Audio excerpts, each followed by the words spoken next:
Man, buying a car is impossible, yo. A used car these days, let's say a 20-year-old Honda, like $7,000 new, it's like $10,000 plus. That's insane. Now, I'm saying this to say, to be in your early 30s in this day and age is pretty damn crazy. It is the craziest experience ever. I look at the older generations because it's hard for everybody in America, but I'm just like, yo, at least y'all know what it's like to get a paycheck from a good job or a bad job and still be able to buy a car, still be able to afford um an apartment comfortably or even a house. Housing market crazy. Car, a car, buying a car is crazy, bro. Renting is crazy. Renting is through the roof. Groceries is crazy. It's crazy, bro. So I'm from New York City. You don't need a car, but I live in the South now. Been in the South about 2 years, 2.5 years. Excuse me. I learned how to drive in 2020. I was driving for my job in 2025 a lot. So I got my license. I never owned a car, right? Because I never wanted a car. I don't like cars.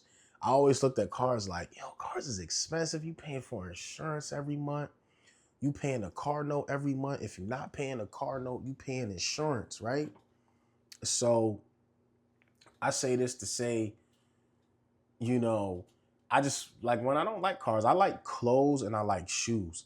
I'm really into that. It doesn't matter if it's not like, yo, I'm buying designer. I'm just into fabrics and stuff like that. Cars to me is just like, I don't give a fuck about cars. Some people, the singer of the weekend is a multi-millionaire and just bought his first car like during the pandemic. Everybody don't like cars. That's my point. But it gets to the point where it's very beneficial to have a car. You're not stuck. You can go to another state. You can even sleep in your car. You don't have to get a hotel. It's just at the point where it's like, yeah, you might need a car. So for my first time in my life, I'm just educating myself on cars. My dad was a big car dude, so I already know enough about cars, but like actually shopping. My point is this: a used car is just as much costs just as much as a new car. A used car, a 2020 Honda Accord, 2020 hybrid Honda Accord, they're damn near the same price. So I'm just like, yo, can I really? And then I just found out your car insurance is going to be at least two and change to $300 if the car is new. So the newer the car, the more expensive the car insurance. You know, I always said my first car is going to be a Mercedes Benz or a Lamborghini or a Porsche straight out the gate, just off of being successful or something like that, right? It'll still happen one day, right? So I'm like, but you know what? I'm cool with a Honda. I'm cool with settling for what we were always taught is the cheapest car in the world, but also most reliable, right? One of the most reliable. So I'm like, I'm cool with a Honda. I made that decision a couple of years ago. Like, I'm cool with getting a Honda when I'm ready to get a car. Bro, Hondas are mad money now. $30,000, $28,000. Cool. Say you want to get a car note. The average car note now is anywhere between $500 to $800 to $1,000 right now. So you're not even getting the old car note prices. And then you're paying two and change to 300 a month for the insurance. I'm sitting here thinking like, yeah, I might have to say fuck that car. I'm good. And I don't want like I don't want an old car. I want a car with the digital dash for the maps and all that. Like I don't want like a super, super old car. I'm willing to do a 2020, 2019, but I'm not going anything like lower than that. Um, so yeah, I'm saying that to say that being in your 30s and younger, they get it too. It's just like, bro, this is the worst time to be alive. Like everyone is having a problem, but I'm just like, imagine being 30 and just turning the 30s, early 30s, 20 years ago, 35 years ago. That shit was lit. All you had to do was have you a little job. You was decent and don't have two incomes coming in. Don't have a side hustle back then. So I say that to say, like, it's just crazy. Like, it's the worst. It's the worst time to be in your 30s, because you know that's when they say you start life. That's when you get out there. That's when you. God, it's the worst time, bro. It's just like America robbed us. America robbed young millennials of even the experience of the American dream or even a small form of it. We got robbed and everyone's just dealing with it. And this is the worst thing. I guess I'm part of the problem too. What I'm about to say is social media is giving dystopian slash utopia. What I mean is a utopian society is the illusion of freedom, the illusion of utopia, is the illusion of things being perfect, but really you're just controlled. I say that to say when you get on social media and you could be telling the truth and probably do have a great point, but when you post that tweet or you post that TikTok, or you're gonna do what I'm gonna do now, a little hypocritical, but I'm making a point. It's almost like a form of venting. I once had a friend named Junebug, and I think he had a situation with somebody or something, and I had asked him about it, and he was like, he don't really want to talk about it because he was like, talking about it is almost like a form of venting, and if you talk about it too much, you're not gonna really be that upset about it no more. He put it. We was like teenagers. He put it in perspective. He was like, you're not gonna really want to. You're not gonna really be upset about it more. You're not gonna be as upset, so you may not even really want to do nothing no more for real. So he's like, I don't want to talk about it because that's a form of venting. Coming online and posting is a form of venting. After you're done venting, you're like, well, that shit felt great. There's no need for me to go do what my founding father said go do.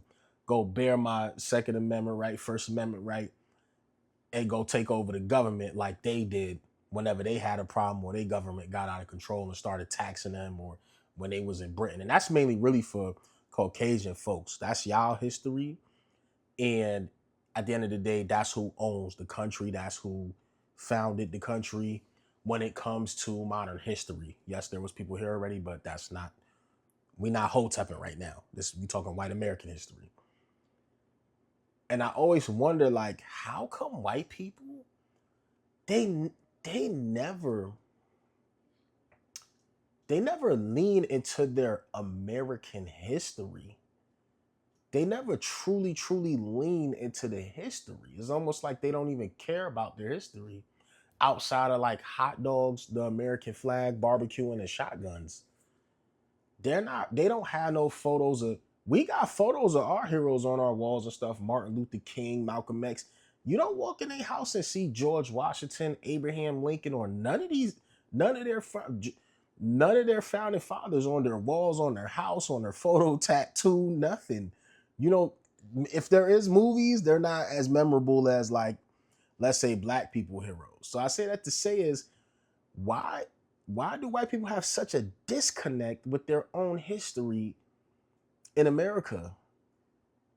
Did y'all know that y'all founding fathers fought for y'all rights to bear arms? They told you government gonna do what they want to do if you let them.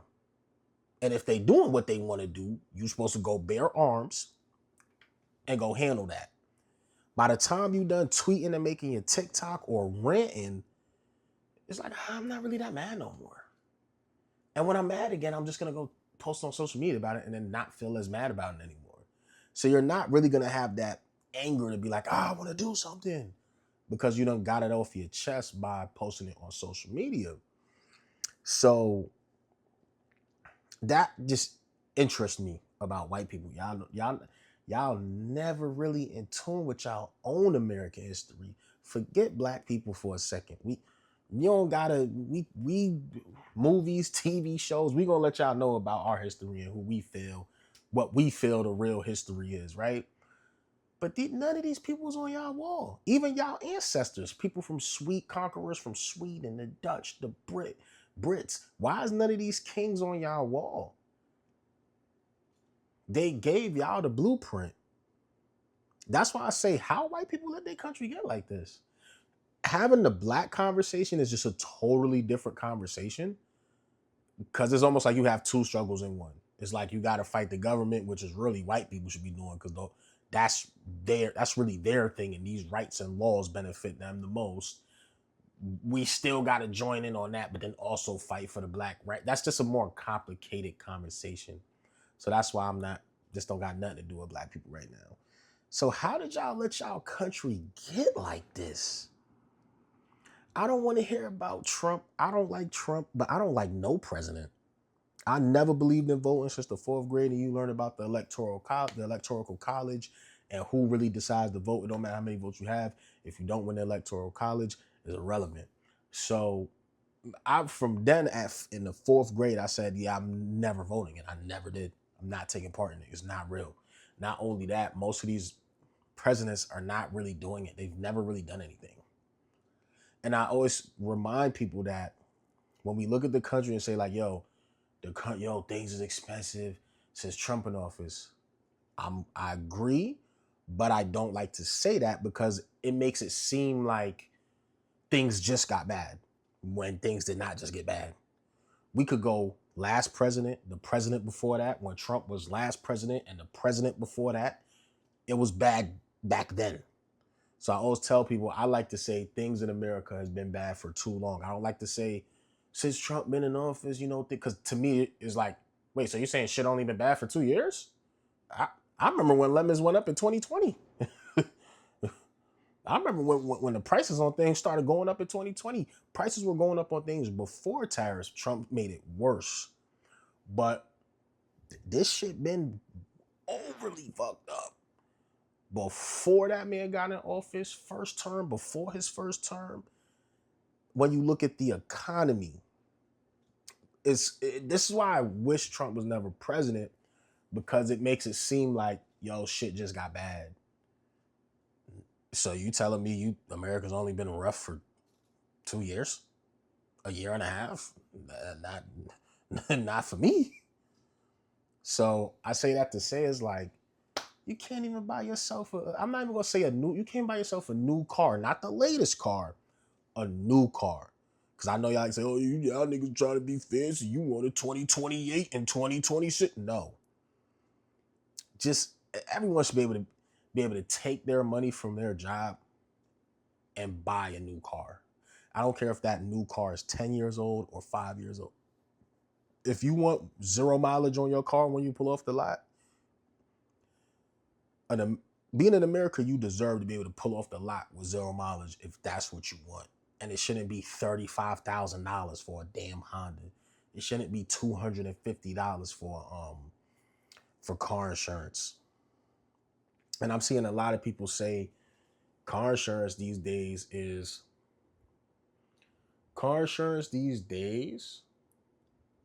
are not even paying for the accidents like that anymore, for real. Like, you're not really coming up how you used to come up when you get in an accident and it ain't your fault. So, not to go on that rant, but it just hit me like for the first time in my life, because I always said I never wanted a car. Don't want a car. I don't even like cars. There's nothing about a car I care about. The day I decided, like, yeah, I'm going to not only need a car, I think I want a car for multiple reasons. It is looking bad. It's looking real bad out here. It's looking bad. It's like, even if I pull, because I know I could pull off the lot in a 2020 to 2023 Honda Accord hybrid. I know I can, but are you going to be able to handle the car note? Are you going to be able to handle the insurance? And I've only had my license. I got my license January 2025. So I don't know if that still counts me as a rookie driver on paper, whereas like your insurance is going to be a little bit higher than everyone. It's basically like you're 15, 16 getting the license because you don't have that history. So it's kind of like, yeah, you definitely going to be paying that $300 or them high tools. Yeah, I don't have that kind of money to pay that high car note in this adjusted economy and that high insurance. So it's just like you asked out. You gotta hope you know shorty down the block that's gonna let you use her car, or your girl or a babe mom's gonna let you use their car now. Like that shit crazy. Or get rich. Or do what people doing. I just claiming $36,000 off of content type. You know what I'm saying? Like, I don't know. But hey, if you can relate, comment down below, man. If you can relate to anything I'm talking about in this video, comment down below. If YouTube decide to push the video. Okay. Y'all have a good day, man. I'm out.